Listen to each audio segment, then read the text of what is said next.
અનાયાસેન હર્ષાત ક્રિયમાણ ચેષ્ટા સલીલા. અનાયાસ કેવલ આનંદની અભિવ્યક્તિથી જે થાય એને લીલા કહેવાય. નહીં તો ચોરી કરવી એ નિંદનીય કર્મ છે. ચોરી કરવી એ નિંદા કહેવાય.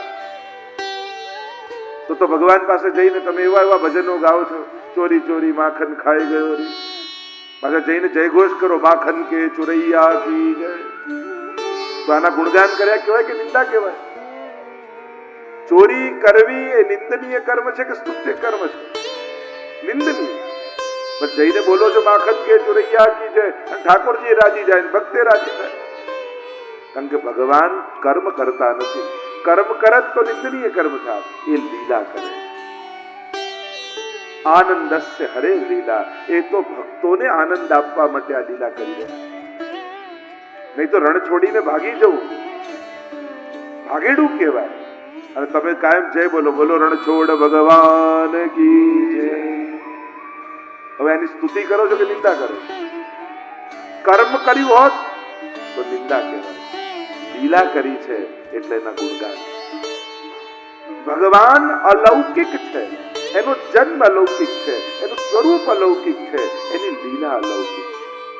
અને એટલા માટે સંસારમાં કહેવાતા નિંદનીય કર્મો પણ ભગવાનમાં નિંદા રૂપે સ્થાપિત થતા નથી, ભગવાનમાં ગુણગાન રૂપે સ્થાપિત થતા.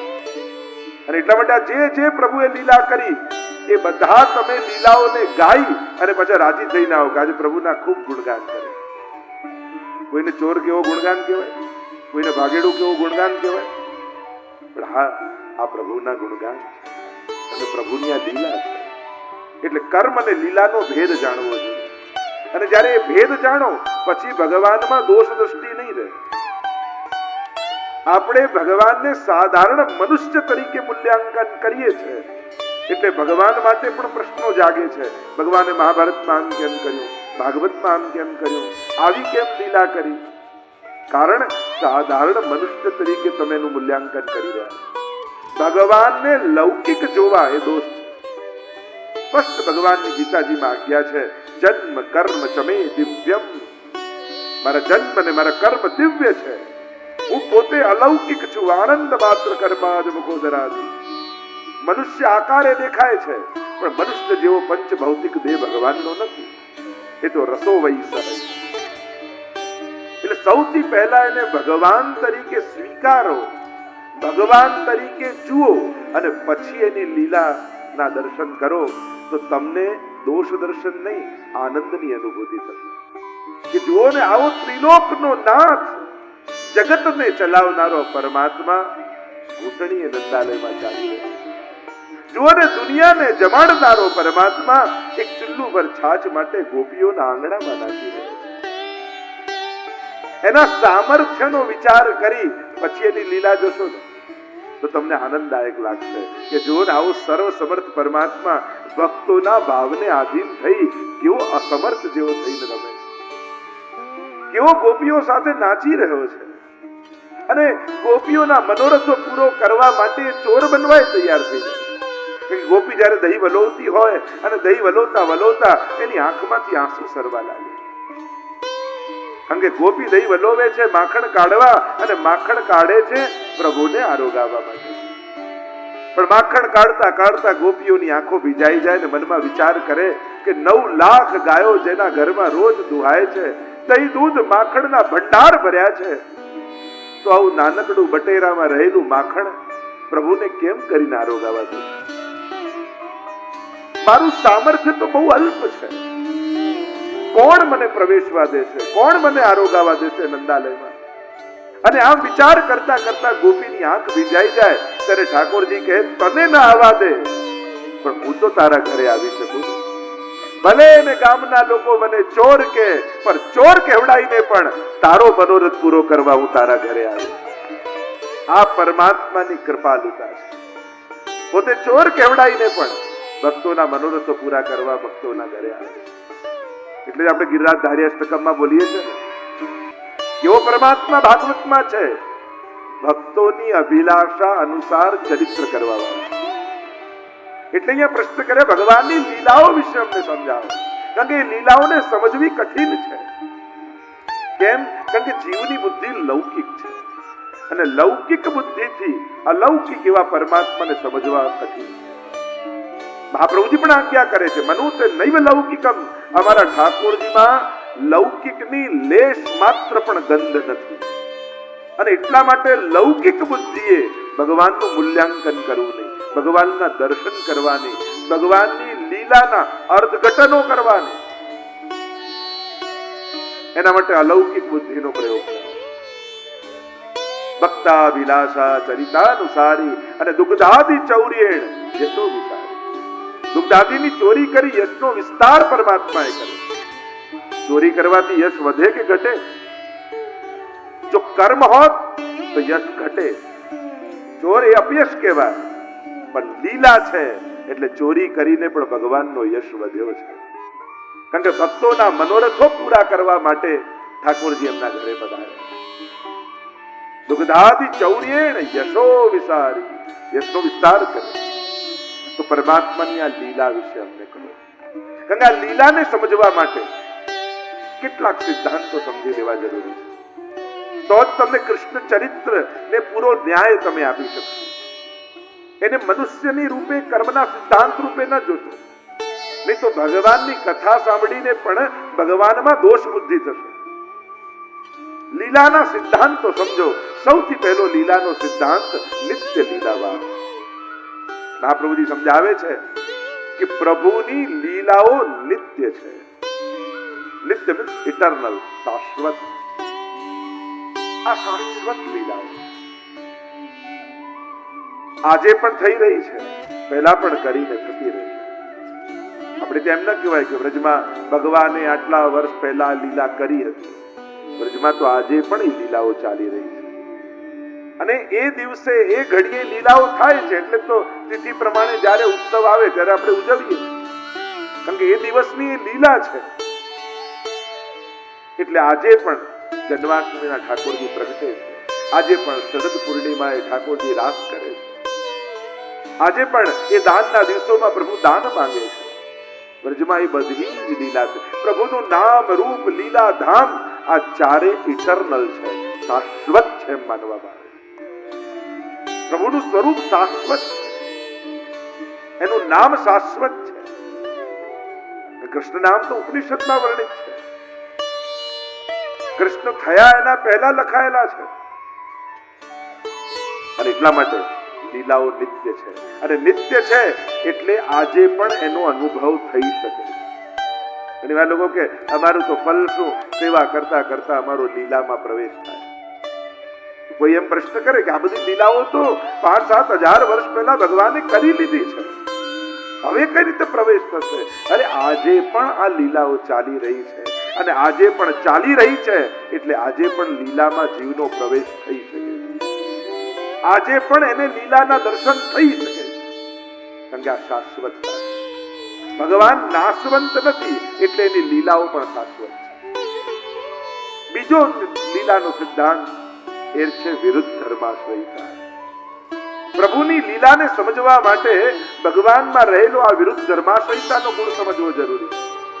પ્રભુ વિરુદ્ધ ધર્માશ્રય છે એટલે કે એક સાથે બે વિરોધી ધર્મો ભગવાનમાં છે.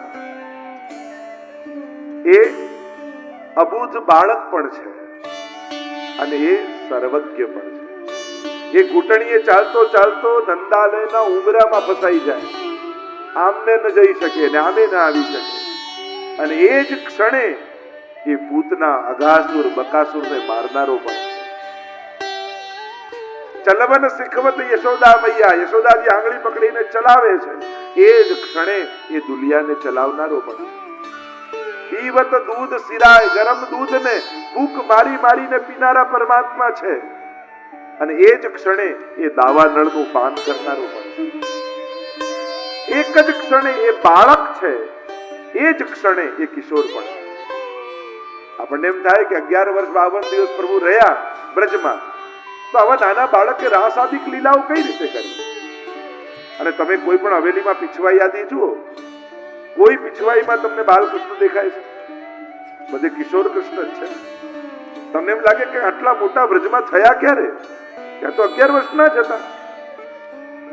પણ શૃંગાર સમયે તમે પલ્લામાં ઝુલાવો તો એ બાળક છે, પણ રાજભોગમાં નિકુંજનો મનોરથ કરો એ સમયે કિશોર થઈ જાય. એક જ ક્ષણે એ કિશોર પણ છે ને બાળક પણ છે. આવા વિરુદ્ધ ધર્માશ્રયી ગુણો પરમાત્માની અંદર એક સાથે બિરાજે. અને આ ગુણને જાણો પરમાત્માના, તો પ્રભુની લીલાને સમજી શકો. અને ત્રીજી વાત, આ કૃષ્ણ સર્વ ભાવે ભજી શકાય એવો છે. સર્વ ભાવે. એક ભગવાન કૃષ્ણ એવા છે જેની અંદર સર્વ ભાવો સિદ્ધ થઈ શકે છે. સર્વદા સર્વભાવેન ભજનીયો વ્રજાધિપ સસ્યાયમેવ ધર્મો હિ નાન્યક્વાપી કદાચ. સર્વ ભાવે. એનામાં બાલ ભાવ પણ રખાય, એનામાં કિશોર ભાવ પણ રખાય, એમાં પિતાનો ભાવ પણ રખાય, માતાનો પણ ભાવ રખાય, સખાનો પણ ભાવ રખાય, સ્વામીનો પણ ભાવ રખાય. આ વિશ્વમાં એક પરમાત્મા એવો છે જેની અંદર સર્વ ભાવો સિદ્ધ થઈ શકે.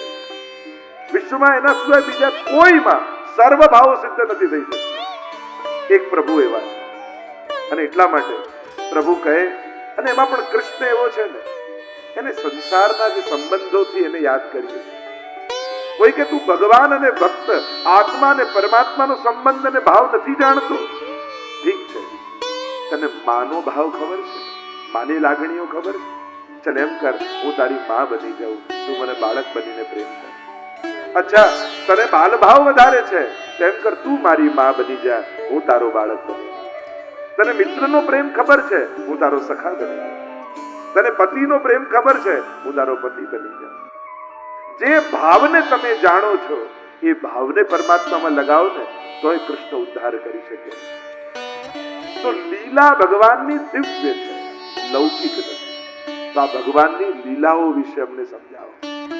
અને છઠ્ઠો પ્રશ્ન કર્યો કે ભગવાન જ્યારે ભૂતલ પર હોય છે, બે પ્રકારનો સમય શાસ્ત્રોમાં બતાવ્યો. એક અવતાર કાળ, બીજો અનવતાર કાળ. શાસ્ત્રના ટાઈમ પ્રમાણે ભગવાન જ્યારે પૃથ્વી પર હોય એ સમયને કહેવાય અવતાર કાળ. અને શાસ્ત્ર પ્રમાણે જે સમય પીરિયડ પર ભગવાન આ ભૂતલ પર એમનો અવતાર ન હોય એને કહેવાય અનવતાર કાળ. તો જ્યારે ભગવાન અવતાર કાળ ચાલતો હોય ત્યારે ધર્મ ભગવાનની શરણમાં હોય. તો કહ્યું, પ્રભુ જ્યારે સ્વધામ પધારી ગયા પછી ધર્મ કોની શરણમાં ગયો એ અમને બતાવો, તો અમે એનું શરણું લઈએ તો સાચા અર્થમાં ધર્મનું પાલન કરી શકીએ. ધર્મ કોની શરણમાં ગયો? જ્યારે પ્રભુ સ્વધામ પધારી ગયા. ભાગવતજીનું મહાત્મ્ય સમજાવતા પણ એમ કહેવાય છે કે જ્યારે પ્રભુ સ્વધામ પધારી રહ્યા હતા, ઉદ્ધવજી નિકટમાં બિરાજમાન છે. સુંદર સંવાદ થયો છે પ્રભુ અને ઉદ્ધવજીની વચ્ચે. અને ઉદ્ધવજીની આંખોમાં આંસુ ભરાઈ આવ્યા. કહું, પ્રભુ આપના વગર હું જીવીશ કેમ? અને આપ સ્વધામ પધારી જશો તો આ ભૂતલ પર જીવો આપનો અનુભવ ક્યાં કરે? અને ત્યારે કહેવાય છે કે એ સમયે પ્રભુએ પોતાનું સમગ્ર તેજ શ્રીમદ ભાગવતમાં પધરાવ્યું. અને ભગવાને કહ્યું કે મારા અનવતાર કાળમાં કોઈ ભાગવતનો આશ્રય કરશે તો એને સાક્ષાત મારો અનુભવ થશે. અને એટલા માટે શ્રીમદ ભાગવત એ સાક્ષાત શ્રી કૃષ્ણનું સ્વરૂપ માનવામાં આવે છે. પ્રભુ પોતાનું સમગ્ર મહાત્મ્ય, સામર્થ્ય, સ્વરૂપ આ ભાગવતજીમાં પધરાઈને ગયા. પ્રશ્નો કર્યા છે 6 પ્રકારના. મનુષ્યનું પરમ કલ્યાણ શેમાં છે? આ પ્રશ્નોનો ઉત્તર આપતા સુતજી બોલ્યા, સવૈ પુંસામ પરો ધર્મો યતો ભક્તિરધોક્ષજે અહેતુક્ય પ્રતિહતા યયાત્મા સંપ્રસીદતે. સવૈ પુંસામ પરો ધર્મો. મનુષ્યનું પરમ કલ્યાણ શેમાં છે એ સમજાવતા સુતજીએ કહ્યું કે અધોક્ષજ એવા પરમાત્માની ભક્તિમાં જ મનુષ્યનું પરમ કલ્યાણ રહેલું છે. અને ભક્તિને 2 વિશેષણ આપ્યા, અહેતુકી અને અપ્રતિહતા. એક તો હેતુ વગરની ભક્તિ, ભક્તિનો સાચો સ્વાદ લેવો હોય ને તો નિસ્વાર્થ ભક્તિ કરો, એના પર ભરોસો રાખીને ભક્તિ કરો, અને જેને ભરોસો હોય ને એને માંગવાની જરૂર ન પડે. આશ્ચર્યની વાત દુનિયામાં એ જ છે ને, એક નાનકડું ખોળામાં રહેલું બાળક હોય, બોલી ન શકતું હોય, કહી ન શકતું હોય, પોતાની ભાવના, પોતાનું સુખ દુઃખ અભિવ્યક્ત ન કરી શકતું હોય, છતાંય માના ખોળામાં નિશ્ચિંત થઈને બેઠું. અને યુવાન થયેલો પુરુષ જે વધારે સુંદર રીતે અભિવ્યક્ત કરી શકે, પોતાના ભાવને કહી શકે, સમજાવી શકે, પોતાની વાત બીજાના ગળે ઉતારી શકે, એવો સમર્થ થયેલો બુદ્ધિમાન યુવાન ચિંતામાં દેખાય છે. આવું કેવું વૈચિત્ર! કહી શકે તો નિશ્ચિંત હોવો જોઈએ, ના કહી શકે એને ચિંતા હોવી જોઈએ. જગતમાં ઊંધું છે. કેમ? કારણ એક જ, બાળક બોલી નથી શકતું, પણ માનો ભરોસો એવો છે, એને એવો ભરોસો છે મા પર કે ભૂખ લાગશે તો ભોજન તૈયાર મળે. મારા દર્દને જેના ખોળામાં છું એ મારી મા જાણે, અને ભરોસો છે એટલે નિશ્ચિતતા છે. આની બુદ્ધિનો વિકાસ થયો હોવા છતાં, અભિવ્યક્તિ કરી શકતો હોવા છતાં, ભરોસાના અભાવમાં આ ચિંતા વધી જાય. એ તો ખરેખર કહી શકે તો એને તો નિશ્ચિંતા હોવી જોઈએ કે જ્યારે પણ દુઃખ આવે કહી દઈશ, પણ આને ભરોસો નથી. જો દુનિયા સુંદર છે, સારી છે, લોકો સારા છે, માણસને એમ થાય કે મારો ખૂબ માને સાથ છે, ખૂબ મારું મોટું ગ્રુપ છે, બહુ લોકો મિત્રો છે, બહુ સ્વજનો છે, પણ એક વસ્તુ ભૂલવી નહીં, બધા જ અસમર્થ છે. તમે ડૂબતા હો, બધા જ ઉભા હોય, પણ બચાવી તો એ શકે જેને તરતા આવડતું હોય.